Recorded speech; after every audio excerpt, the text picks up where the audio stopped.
Hello friends, welcome to my YouTube channel. আজকে তোমাদের সামনে শেয়ার করব ক্লাস 10 এর বাংলা সাবজেক্টের উপরে, অর্থাৎ বাংলা সাবজেক্টের যে গল্পগুলো, যে কবিতাগুলো তোমাদের পড়ানো হয়েছে, সেই গল্প থেকে সেকেন্ড সামেটিভে যে ধরনের কোশ্চেনগুলো আসার মতো সেই ধরনের কোশ্চেনের উপরে একটা সাজেশন, অর্থাৎ যে ধরনের কোশ্চেন আসবে সেই ধরনের কোশ্চেন তোমাদের সামনে একটু শেয়ার করব। তা যেই কোশ্চেনগুলো তোমাদের কিন্তু সেকেন্ড সামেটিভ পরীক্ষায় কিন্তু আসার মতোই। তা আমি আজকে দেখো সাহিত্য বিচিত্রা রায়ন মার্টিনের বই থেকে তোমাদের সামনে শেয়ার করব। প্রথমে জানবো যে এই গল্পগুলো কি কি। গল্পগুলো হচ্ছে, দেখো, একটা হচ্ছে 1 নম্বর বহুরূপী, 2 নম্বর পথের দাবি, 2 নম্বর পথের দাবি, 3 নম্বর দেখো কবিতার মধ্যে তো অভিষেক, আর প্রলয় উল্লাস, আর দেখো নাটকের মধ্যে সিরাজদৌল্লা। আমি এই গল্প থেকে আর কবিতা থেকে এবং নাটক থেকে সবটা থেকেই কিন্তু ছোট ছোট করে তোমাদের সামনে শেয়ার করব। তাহলে দেখো আমরা শুরু করি। দেখো আমি প্রথমে চলে যাব যে এই বহুরূপী গল্পের সুবোধ ঘোষের গল্পের 24 পাতা থেকে 44 পাতায়, অর্থাৎ 24 পাতা থেকে, রায় মার্টিনের বইয়ে 24 পাতা থেকে 24 পাতায় চলে যায়। 24 পাতা থেকে 44 পাতা, 24 থেকে 44, 26, 27, 28, এই যে বহুরূপী গল্পের সুবোধ ঘোষের লেখা এই গল্প থেকে আমি প্রথমেই বলবো যে গল্পটা তো তোমরা সবাই ভালো করে পড়েছো। এই পড়ার মধ্যে থেকে আমরা ছোট প্রশ্নও কিছু আলোচনা করব, যে প্রশ্নগুলো পরীক্ষায় আসার মতোই সেই প্রশ্নগুলো আলোচনা করব, আর বড় কোশ্চেনও আলোচনা করব। যে প্রথম কোশ্চেনে দেখো আমি আলোচনা করছি, দেখো যে প্রথমেই কোশ্চেনটা দেখো, এই পাশে অনেক কোশ্চেন, একটা কোশ্চেন রয়েছে, বহুরূপী গল্পের নামকরণের সার্থকতা বিচার করো। এই কোশ্চেনটা পরীক্ষায় আসার মতো, এই কোশ্চেনটা তোমরা দাগিয়ে নেবে। দেখো এই গল্পে প্রথমেই গল্প থেকে কোশ্চেন লিখতে গেলে আমাদের প্রথমেই লাগবে যে ছোট গল্প হিসাবে যে বহুরূপী গল্পটা কতটা সার্থক তা আলোচনা করো। এই বা এরকম হিসাবেও আসতে পারে। প্রথমেই নামকরণ আর কোন গল্প থেকে, কোন কবিতার, কোন গল্পের, কোন কাব্যগ্রন্থের অন্তর্গত এটা লিখতে হবে। তারপরে ছোট ছোট করে পার্ট পার্ট করে লিখতে হবে। পার্ট পার্ট করে লিখলে কি হবে, নম্বরটা কিন্তু এই 150 শব্দের মধ্যে লিখতে হবে। আর কি হবে, এই 5 নম্বর ভাগ ভাগ করে কিন্তু পেয়ে যাবে। এটা একটা বড় কোশ্চেন। দ্বিতীয় নম্বর কোশ্চেন দেখো, এটা পাতাটা হচ্ছে পাতাটা হচ্ছে 26, 27 পাতা, 27 পাতা। এবার 28 পাতায় চলে যাবো। 28 পাতায় গিয়ে দেখো এখানে 5 নম্বর কোশ্চেনটা গুরুত্বপূর্ণ কোশ্চেন। দেখো 5 নম্বর কোশ্চেন, হরিদার জীবনে দুঃখ কষ্ট থাকা সত্ত্বেও কিভাবে তিনি মানুষকে আনন্দ দান করেছেন তা বহুরূপী গল্প অবলম্বনে নিজের ভাষায় লেখো। এই কোশ্চেনগুলো লিখতে গেলে প্রথমে দেখো যেভাবে লেখা আছে রায় মার্টিনের বইতে 28 পাতায়, দেখো ভূমিকা, বন্ধুদের আনন্দ দান,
45 থেকে 67।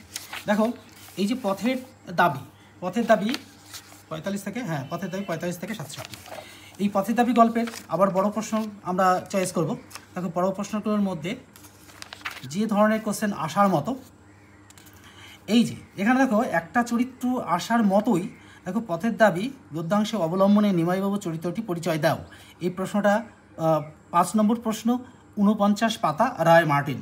এই প্রশ্নটা তোমরা সবাই পড়বে। তারপরে দেখো এখানে আর একটা কোশ্চেন আছে যে পথের দাবি গদ্যাংশ অবলম্বনে গিরিশ মহাপাত্রের চরিত্রের বৈশিষ্ট্য আলোচনা করো। এই কোশ্চেনটা কিন্তু পরীক্ষায় আসার মতো। তারপরে দেখো এই পাশে চলে যাব, এই পাশে চলে এসে এই একটা কোশ্চেন দেখো 8 নম্বর কোশ্চেন, হ্যাঁ, পলিটিক্যাল সাসপেক্ট সব্যসাচী মল্লিককে নিমাইবাবু সম্মুখে হাজির করা হলো। পথের দাবি পাঠ্যাংশ সব্যসাচী মল্লিক সম্পর্কে কি জানো? তাকে পুলিশ স্টেশনে আনার পর কি ঘটনা ঘটেছিল তা গল্প অবলম্বনে লেখো। এই প্রশ্নটা এখানে আমি 3টে কোশ্চেন সিলেক্ট করেছি। চলে যাব আমরা পরের দিকে 3 নম্বর প্রশ্নের দিকে চলে গিয়ে দেখো এখানে দেখো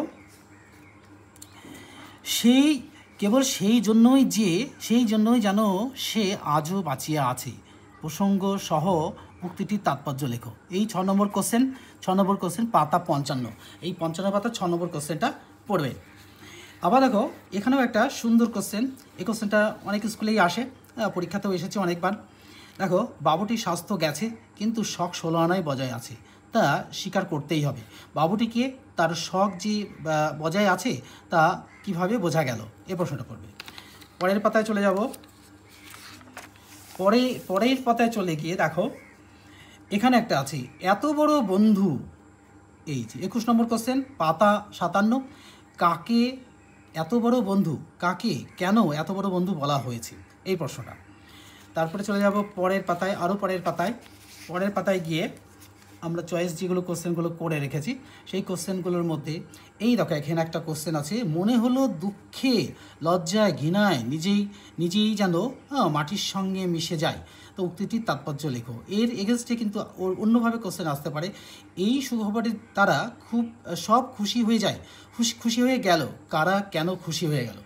এই প্রশ্নটাও কিন্তু সেকেন্ড সেমিস্টার পরীক্ষায় আসার মতোই। চলে যাব পরের পাতায় দেখো এখানে আর একটা কোশ্চেন আছে যে তোমার চিন্তা নেই ঠাকুর কে কাকে কখন উক্তিটি করেছেন? এই প্রশ্নটাও কিন্তু ইম্পর্টেন্ট। তা আমি বলেছি লেখার সময় কিন্তু গল্পটা কবিতাটা উল্লেখ করে তবেই প্রশ্নের উত্তর লিখবে। লেখকের যে কোন গদ্যাংশের থেকে পাঠটা নেওয়া হয়েছে এটা উল্লেখ করে লিখবে, আর লাইনটা তুলে দিয়ে লিখবে। তোমার চিন্তা নেই ঠাকুর এটা আগে লিখে নিতে হবে, লিখে নিয়ে ইনভার্টেড কমার মধ্যে দিয়ে হাইফেন দিয়ে তারপরে কোশ্চেনগুলো পাট করে লিখতে হবে। এবার আমরা চলে যাব পরেরটাতে। পথের দাবির পরে হচ্ছে অভিষেক। দেখো 139 থেকে 57, 139 পাতায় 139, 40, 57, 39, 40, 41, এই যে 38, 39, 139 পাতায়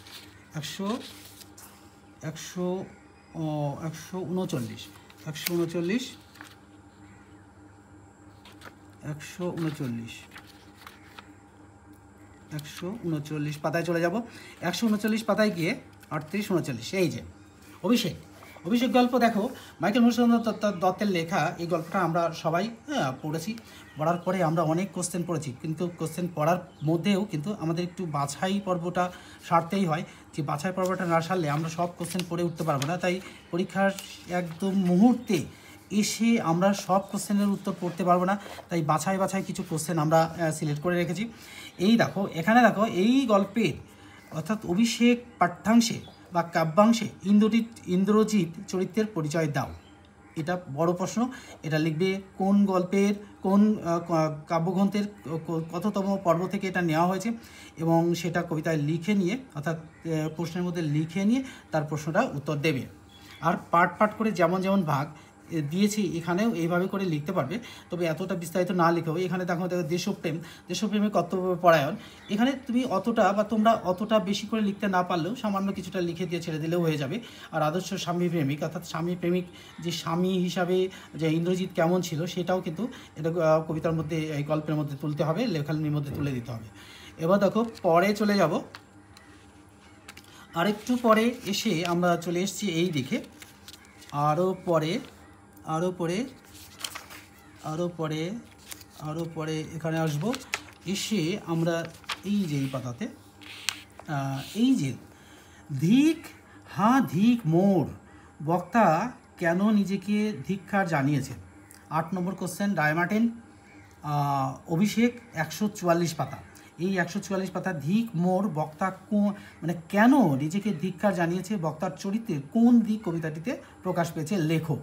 দেখো অনেক স্কুলেও নাও আসতে পারে, বা এবার দেখো আমাদের চয়েস অবশ্যই একটু অন্য ধরনের চয়েস, তোমাদের থেকে একটু আলাদা। আমরা কবিতা গল্পগুলো পড়ে পড়ে যে জিনিসটুকু বুঝি তার মধ্যে থেকে এরকম ধরনের কোশ্চেন আসার মতোই। তারপরে দেখো এখানে দেখো আর একটা কোশ্চেন আছে, এই যে হায় হায় বিধি বাম মোর বাম মম প্রতি, বক্তা কি, তার এরূপ বক্তব্যের কারণ কি। 17 নম্বর কোশ্চেন, 147 পাতার রায়মার্টিন। চলে যাব আমরা ছোট প্রশ্নে গিয়ে দেখো ছোট প্রশ্নে 3 নম্বর প্রশ্ন, অতি সংক্ষিপ্ত প্রশ্নের মধ্যে অনেক প্রশ্ন আছে। এই দেখো এখানে প্রথমেই একটা কোশ্চেন দেখো, এই যে হায় ধিক মোর, 16 নম্বর কোশ্চেন, বক্তা নিজেকে ধিক্কার দিয়েছেন কেন। তার আরও দেখো 21 নম্বর কোশ্চেন, হ্যাঁ, কহিলা কাঁদিয়া ধনী কেঁদে কি বলেছিলেন, এই একটা। তারপরে পাতায় আরও পরের পাতায় চলে যাব, পরের পাতায় গিয়ে আরও ছোট কোশ্চেন দেখো আছে এখানে। তার আগে আমি বলবো এখানেও আরেকটা কোশ্চেন আছে, এই যে ছদ্মবেশী, দেখো ছদ্মবেশী, এই যে ছদ্মবেশী অম্বুরাশি সুতা কেন ইন্দ্রজিতের কাছে এসেছিলেন, এই একটা প্রশ্ন। 3টে কোশ্চেন গেল, আরও একটা আছে এখানটায়। এই দেখো কে কবে শুনেছে পুত্র ভাসে শিলাজলে, বক্তার এমন বক্তব্যের কারণ কি। 39 নম্বর কোশ্চেন, পাতা হচ্ছে 154 পাতা, 154 পাতা রায়মার্টিন বইতে। এবার আমরা আবার পরেরটায় চলে যাব, পরের গল্পেতে গিয়ে আমরা চলে যাব, অভিষেক হয়ে গেছে। এবার প্রলয় উল্লাস, দেখো 158 পাতা, 158 পাতায় চলে যাব, 58 পাতা, 158, 55, 56, 57, 58, এই যে 158 পাতায় চলে এসেছি। দেখো প্রলয় উল্লাস, এই প্রলয় উল্লাস কবিতা কাজী নজরুল ইসলামের লেখা। কবিতাটা আমরা সবাই পড়েছি, এত সুন্দর কবিতা। এই কবিতার মতো কবি কাজী নজরুল ইসলাম তার এই কবিতার লেখনের মধ্যে দিয়ে যে বর্ণনাগুলো দিয়েছেন, একদম মারাত্মক বর্ণনা, যে বর্ণনাগুলোর মধ্যে পড়লে সবাই অল্প সময়ের মধ্যে কিন্তু বুঝে যায়। দেখো এখানে এসে বড় কোশ্চেন হিসাবে আমরা সিলেক্ট করেছি, এখানে দেখো তোরা জয়ধ্বনি কর, 8 নম্বর কোশ্চেন, 161 পাতা। তোরা সব জয়ধ্বনি কর, কাদের উদ্দেশ্যে কবির এই আহ্বান। কবিতার ভাববস্তু বিশ্লেষণ করে এই আহ্বান ধ্বনির পুনরাবৃত্তির যৌক্তিকতা প্রতিপন্ন করো, অর্থাৎ বারবার কেন তোরা সব জয়ধ্বনি কর, এটা বারবার উঠে এসেছে।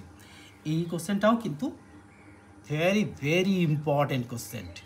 আবার দেখো এদিকে আরও একটা কোশ্চেন আছে, কোশ্চেনটা হচ্ছে এই যে জয় প্রলয়ঙ্কর কে, হ্যাঁ, কারা কেন এই প্রলয়ঙ্করের জয় ঘোষণা করেছেন তার পরিচয় দাও।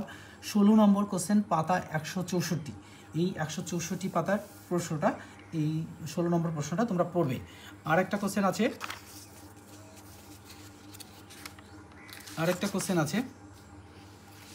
এখানে আরেকটা কোশ্চেন আছে, একটা কোশ্চেন হচ্ছে এই যে জগৎ জুড়ে প্রলয় এবার ঘনিয়ে আসে। 17 নম্বর কোশ্চেন, 164 পাতায়।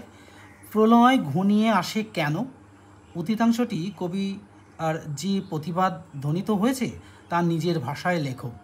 এই প্রশ্নটা ইম্পর্টেন্ট কোশ্চেন। এবার চলে যাব আমরা ছোট প্রশ্নতে।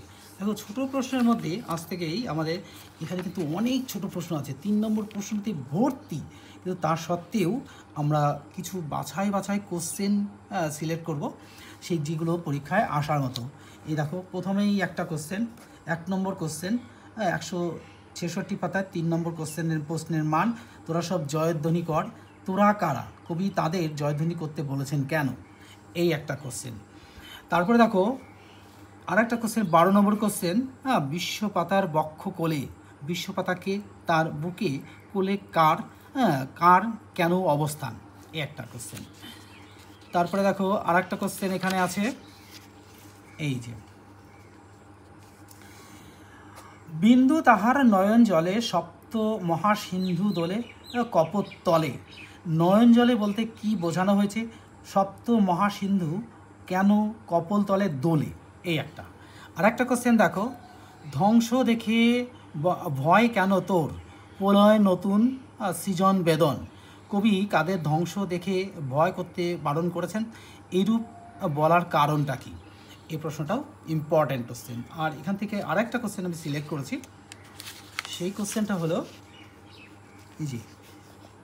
এই যে ওই আসে সুন্দর, কবি সুন্দর আসে বলতে কি বুঝিয়েছেন, এই প্রশ্নটা। এবার দেখো এদিককার সবকটা আমাদের হয়ে গেল। এবার চলে যাব আমরা একটা, দুটো, তিনটে, চারটে, এবার চলে যাব নাটকে। নাটকে 236 পাতায় চলে যাব। 236 পাতায় গিয়ে 236 পাতা, 224, 25, 36, 43, 38, 36, এই যে সিরাজদৌল্লা গল্পে। এখানে দেখো এখানেও বড় কোশ্চেন আছে, তো বড় কোশ্চেনই এখান থেকে সিলেক্ট করতে হবে। তার মধ্যে থেকে আমি বারবার বলবো যে এটা অনেক বড় গল্প। এই গল্প অবলম্বনে দুটো চরিত্র আমাদের মাথায় চলে আসে সব সময়। একটা চরিত্র হচ্ছে আমাদের মির্জাফর চরিত্র, এই যে সিরাজদৌল্লা নাট্যাংশ অবলম্বনে মির্জাফরের চরিত্র বৈশিষ্ট্য নিরূপণ করো। এবার এই কোশ্চেনগুলো দেখো আমি সেকেন্ড সামেটিভের জন্য তো ধরেই রেখেছি, যারা 2026 সালে মাধ্যমিক দেবে তাদের জন্য কিন্তু ইম্পর্টেন্ট, অর্থাৎ আমি যে কোশ্চেন এখানে আসেনি সেই কোশ্চেন কিন্তু 2026 সালে মাধ্যমিক পরীক্ষায় এসেই যাবে। তো এখান থেকে বড় কোশ্চেন হিসাবে আমি এটা সিলেক্ট করেছি। আর একটা কোশ্চেন আমি সিলেক্ট করেছি, দেখো আমি বলছি,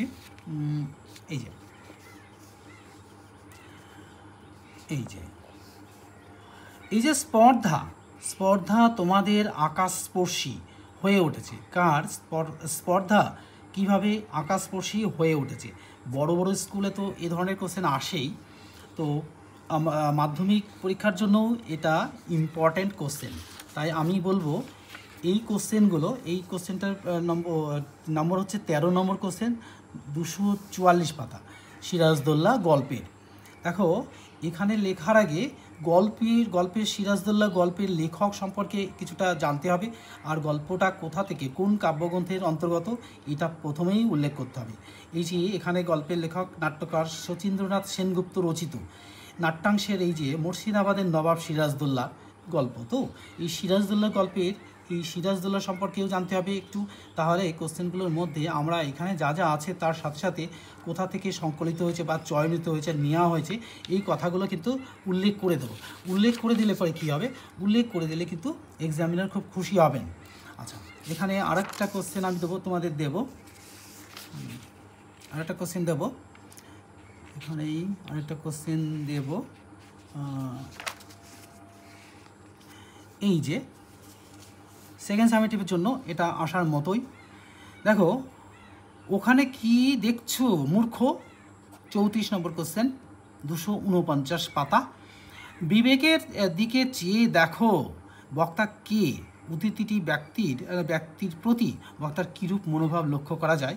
এটা 2019 সালে মাধ্যমিক পরীক্ষায় এসেছিল, তো রিপিটেড কিন্তু কোশ্চেন আসতেই পারে। এই সম্পর্কে মনে হয় না যে আমরা কখনো ধরে নিই যে এটা 19 সালে এসছে বলে আর এটা এখন আসবে না, বা এটা 22 সালে এসছে বলে আসবে না, এমন কোনো মানে নেই। মানে এই কোশ্চেনটা কিন্তু সিলেক্ট আগে থেকেই হয়ে থাকে। কোনো কোশ্চেন রিপিটেডলি 1 বছর বাদ দিয়ে 3 বছর বাদ দিয়ে এসে যায়, তো এই ধরনের কোশ্চেন আসতেই পারে। তো এবার আমরা বলবো যে এখানেই 3টে কোশ্চেনই পড়বে। আর একটা কোশ্চেন আমি সিলেক্ট করেছি, যে এই যে এখানেও একটা কোশ্চেন আমি সিলেক্ট করেছি, কোশ্চেনটি এই যে দেখো, হ্যাঁ এই যে 44 নম্বর কোশ্চেন, 251 পাতায়। দেখো এইবার হয়তো শেষ যুদ্ধ, কোন যুদ্ধের কথা বলা হয়েছে, বক্তা এই যুদ্ধকে শেষ যুদ্ধ বলেছেন কেন? তো এতগুলো কোশ্চেন তোমাদের সামনে শেয়ার করেছি। এই কোন বই থেকে?